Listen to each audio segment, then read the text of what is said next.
I want to protect my best friend from danger.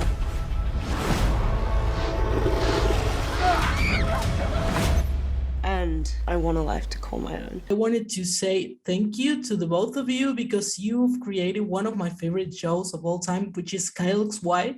I love that show. So thank you for that. Oh, Yeah. thank you for that.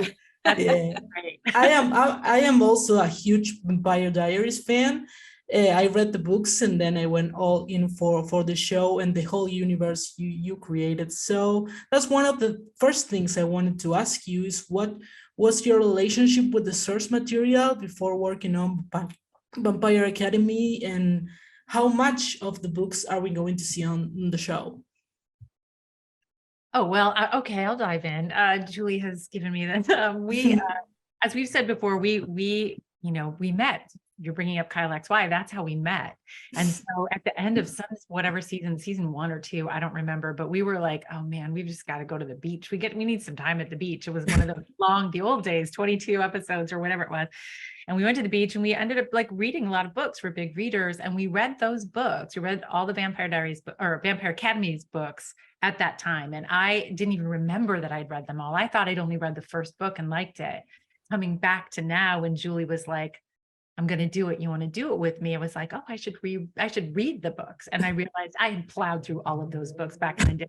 I was like, everything is familiar. I know all of them. And our relationship to it then was, it was a wonderful read. Julie has said publicly for years she wanted to do it. And then now, I mean, again, we'll say again and again, it felt like, I feel personally grateful it didn't happen until now, because now the resonance in those books, the political resonance, the stuff that it was talking about, is everything that's going on now as people kind of look at the world and look at the structure of things and who's carrying the weight and should it be them and what are we doing?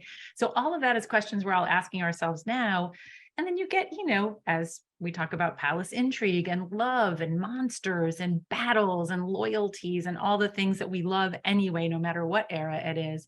So I think we just honor the books. We love the books. And in trying to adapt them in this world we live in now, we wanted to sort of take everything we loved about them and then sort of put them in our own world that reflected the kind of themes that are really redolent right now. Julie? And Julie, why is it that you wanted so bad to adapt these books? What is that caught your attention from this story that you wanted to make it, to go through the stream with it? There are a lot of things, but if I had to pick one, I would say, I read so many young adult romances since the time I was a kid and up until today. I still do that. And it is rare that you find a couple that you are just blown away by. And Dimitri and Rose as a romantic adventure was something pretty special. So in addition to the great female friendship at the center and this cool world build and different kind of monsters in the Strigoi and all those cool things that makes it a great story, being able to tell the love story of Dimitri and Rose was a top of my list. It feels like it is a world within a world, but with Vampire Academy, I think it's something so much larger. I mean, it has its own universe. So what are the challenges of the world building that it comes with this show? It was harder than anything we've ever done. And what we both realized, having done a true world build like this for the first time, is you have to think about every detail. You have to create what your money is going to be called and what it's going to look like on camera. You have to create your own political rules. You have to decide whether people have cell phones and internet or not, like, and if they do have internet, what's the internet going to be called? And it's just this crazy, every single thing that gets photographed shows up on screen is a new thing that you've had to create. And well, of course, I want to know, what is it about vampires? What is it that attracts to you? But what is it that you think that make us so attracted to them? Oh, that's a good question. Well, for me, personally, it's an opportunity to tell a really powerful emotional love story or family story or story about friendship that seems deeply, deeply, epically important because it can live on for all, for all time. Vampires, being immortal beings, have, a lot of time to make their mark in the world.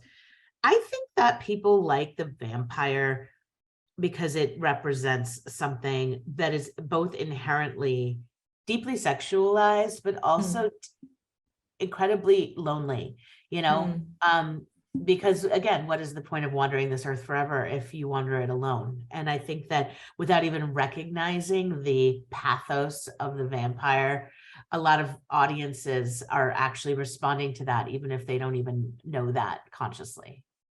So it's the tragic aspect of it Yes. more than Yeah. immortality. Yeah. And what for you, Marguerite?